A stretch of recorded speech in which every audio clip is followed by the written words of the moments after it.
Why did the United States attack Libya, Iraq, Afghanistan, and Yemen?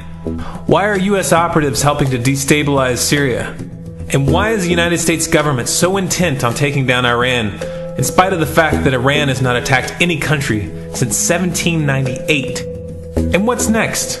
What are we headed for? When you look at the current trajectory that we're on, it doesn't make any sense at all if you evaluate it based on what we're taught in school. And it doesn't make any sense if you base your worldview on the propaganda that the mainstream media tries to pass off as news. But it makes perfect sense once you know the real motives of the powers that be. In order to understand those motives, we first have to take a look at history. In 1945, the Bretton Woods Agreement established the dollar as the world reserve currency, which meant that international commodities were priced in dollars. The agreement, which gave the United States a distinct financial advantage, was made under the condition that those dollars would remain redeemable for gold at a consistent rate of $35 per ounce. The United States promised not to print very much money, but this was on the honor system, because the Federal Reserve refused to allow any audits or supervision of its printing presses. In the years leading up to 1970, expenditures in the Vietnam War made it clear to many countries that the U.S. was printing far more money than it had in gold.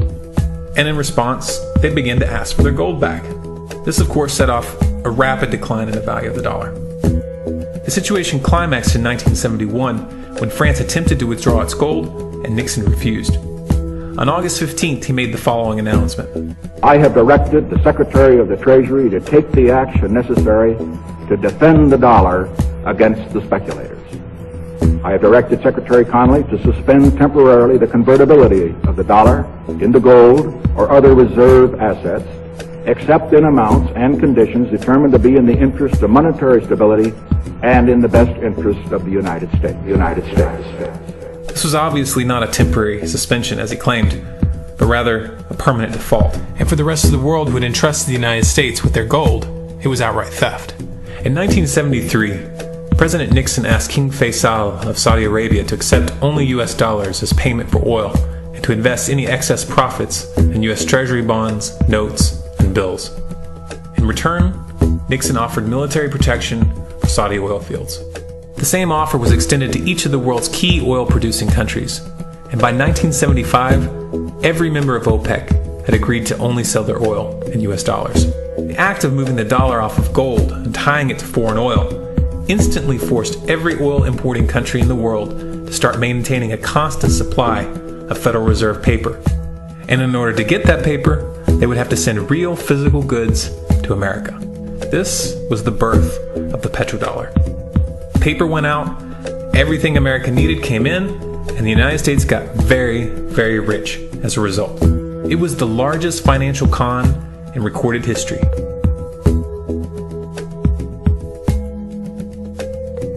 The arms race of the Cold War was a game of poker. Military expenditures were the chips, and the US had an endless supply of chips. With the petrodollar under its belt, it was able to raise the stakes higher and higher, outspending every other country on the planet, until eventually US military expenditures surpassed that of all other nations in the world combined. The Soviet Union never had a chance. The collapse of the communist bloc in 1991 removed the last counterbalance to American military might. The United States was now an undisputed superpower with no rival. Many hoped that this would mark the beginning of a new era of peace and stability. Unfortunately, there were those in high places who had other ideas. Within that same year, the US invaded Iraq in the First Gulf War. And after crushing the Iraqi military and destroying their infrastructure, including water purification plants and hospitals, crippling sanctions were imposed which prevented that infrastructure from being rebuilt.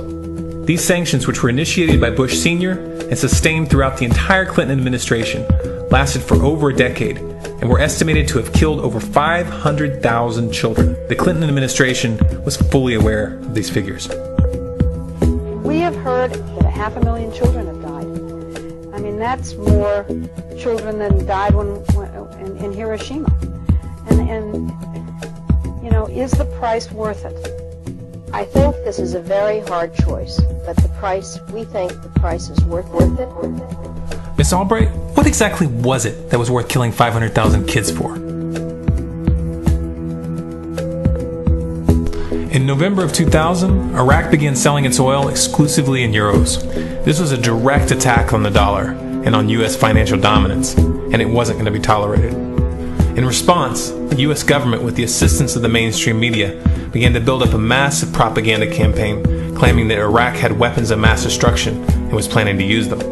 In 2003, the U.S. invaded, and once they had control of the country, oil sales were immediately switched back to dollars. This is particularly notable due to the fact that switching back to the dollar meant a 15 to 20% loss in revenue due to the euro's higher value. It doesn't make any sense at all unless you take the petrodollar into account. So I came back to see him a few weeks later, and by that time we were bombing in Afghanistan. I said, "Are we still going to war with Iraq?" And he said, "Oh, it's worse than that." He said, he reached over on his desk, he picked up a piece of paper, he said, I just got this down from upstairs, meaning the Secretary of Defense's office today, and he said, "This is a memo that describes how we're going to take out 7 countries in 5 years, starting with Iraq and then Syria, Lebanon, Libya, Somalia, Sudan, and finishing off Iran. Let's take a look at the events of the past decade and see if you see a pattern. In Libya, Gaddafi was in the process of organizing a bloc of African countries to create a gold-based currency called the dinar, which they intended to use to replace the dollar in that region. US and NATO forces helped destabilize and topple the Libyan government in 2011, and after taking control of the region, US armed rebels executed Gaddafi in cold blood and immediately set up the Libyan central bank. Iran has been actively campaigning to pull oil sales off of the dollar for some time now, and it has recently secured agreements to begin trading its oil in exchange for gold. In response, the US government, with mainstream media assistance, has been attempting to build international support for military strikes on the pretext of preventing Iran from building a nuclear weapon. In the meantime, they established sanctions which US officials openly admit are aimed at causing a collapse of the Iranian economy. Syria is Iran's closest ally, and they are bound by mutual defense agreements. The country is currently in the process of being destabilized with covert assistance from NATO, and though Russia and China have warned the United States not to get involved, the White House has made statements within the past month indicating that they are considering military intervention. It should be clear that military intervention in Syria and Iran isn't being considered. It's a foregone conclusion, just as it was in Iraq and Libya. The US is actively working to create the context which gives them the diplomatic cover to do what they already have planned. The motive for these invasions and covert actions becomes clear when we look at them in their full context and connect the dots. Those who control the United States understand that even if a few countries begin to sell their oil in another currency, it will set off a chain reaction and the dollar will collapse. They understand that there is absolutely nothing else holding up the value of the dollar at this point, and so does the rest of the world. But rather than accepting the fact that the dollar is nearing the end of its lifespan, the powers that be have made a calculated gambit. They have decided to use the brute force of the US military to crush each and every resistant state in the Middle East and Africa. That in itself would be bad enough, but what you need to understand is that this is not going to end with Iran.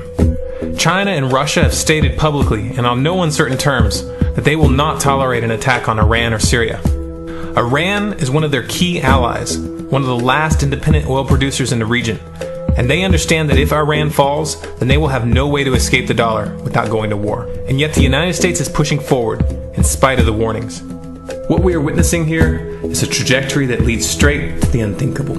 It's a trajectory that was mapped out years ago in full awareness of the human consequences.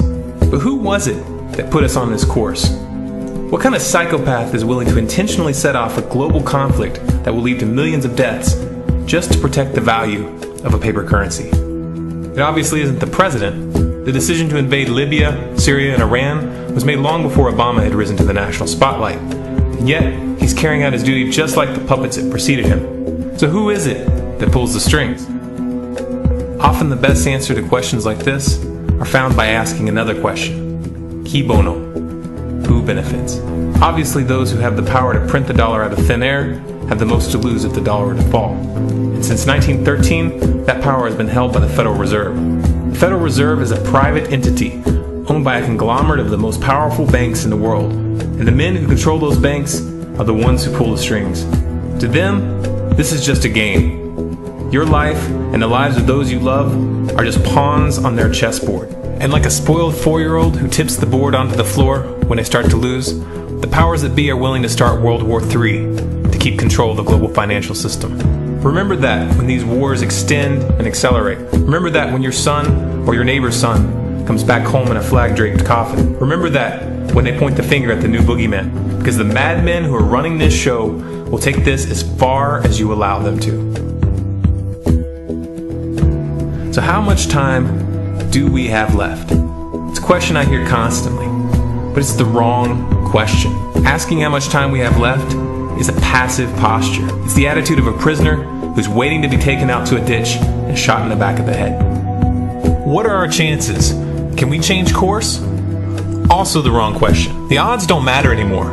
If you understand what we're facing, then you have a moral responsibility to do everything in your power to alter the course that we're on, regardless of the odds. It's only when you stop basing your involvement on the chances of success that success actually becomes possible. To strip the ill-begotten power from the financial elites and to bring these criminal cartels to justice will require nothing less than a revolution. The government is not going to save us. The government is completely infiltrated and corrupt to the core. Looking to them for a solution at this point is utterly naive. There are 3 stages of revolution, and they are sequential. Stage 1 is already underway. Stage 1 is the ideological resistance. In this stage, we have to actively work to wake up as many people as possible about what is happening and the direction we're headed. All revolutions originate from a shift in the mindset of the population, and no other meaningful resistance is possible without it. Success in this stage of the game can be measured by the contagion of ideas. When an idea reaches critical mass, it begins to spread on its own and seeps into all levels of society. In order to achieve that contagion, we need more people in this fight. We need more people speaking out, making videos, writing articles, getting this information onto the national and international stage. And we especially need to reach the police and the military.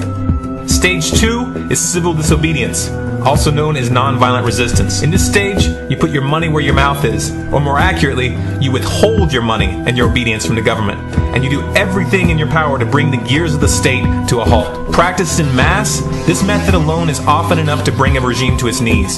However, if you fail at this stage, Stage 3 is inevitable.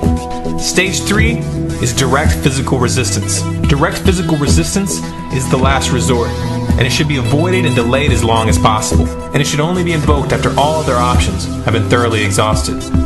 There are those who talk tough and claim that they will resist when the time comes. But what those people fail to realize is that if you are inactive during the first 2 stages and save your efforts for the last resistance, then you will fail.